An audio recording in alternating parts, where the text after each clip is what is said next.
New York DA Alvin Bragg wants to hold Trump in contempt for allegedly violating a gag order. Bragg threatened Trump with up to 30 days in jail. Kerri Kupec Urbahn is with me now. Kerri, can you see a judge putting this former president in jail? And how do you think the country would react if they did? Normally, I would say, of course not. But given the way that things have gone for Donald Trump in New York with that justice system, we saw it with Letitia James, and now we're seeing it in this case, nothing would surprise me anymore, Stuart. But how the country would react?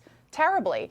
It would be so foolish for the judge to make good on that threat. I think it would be political suicide, even though a judge isn't supposed to be thinking politically. This whole process has been nothing but politics. It would be completely unwise. I think it would tear up the country. I certainly hope he doesn't do so. In your professional opinion, though, I mean, you follow the legal industry, so to speak.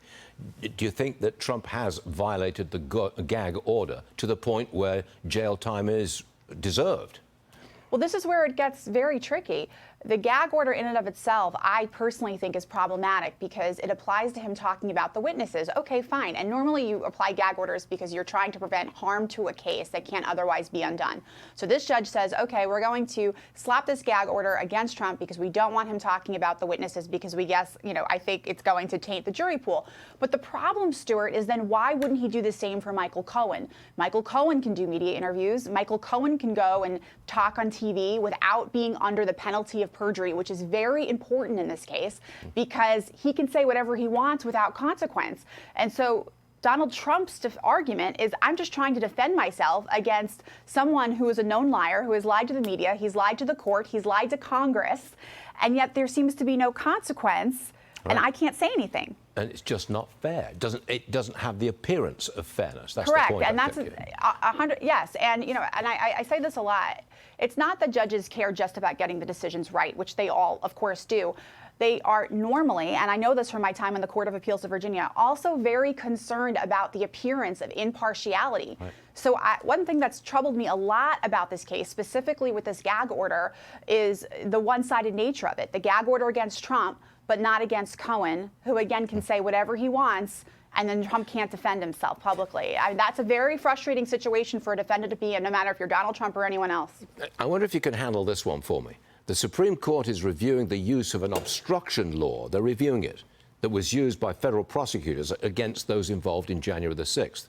Will their decision, when it comes, affect any of Trump's trials?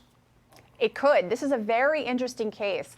This case involves a law that was passed in the wake of Enron, the Enron scandal, that makes it a crime to obstruct an official proceeding. Now, typically that law has been used in cases involving evidence tampering. That's why it was passed after Enron, because if you remember the document shredding that took place.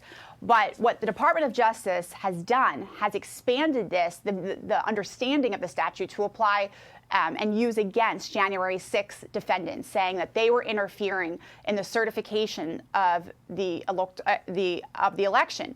And the justices, at least the conservative ones, seem skeptical because can this law be used as a catch-all? One, what does it really mean to obstruct? And what does it mean? What is an official proceeding? Would that include, say, all of these protesters that we've seen? If their intent was to, say, block people from getting to a court for their trial, could they be slapped with this law? And so it's an interesting argument. And the reason it would have an impact on Donald Trump is because this is one of the key charges that Jack Smith has brought against him in the January 6 case, and really the most serious one. This is fascinating, Kerri. You know what you're talking about, and we appreciate that. Come back and see us again soon. Thanks very much, Kerri. Thank you.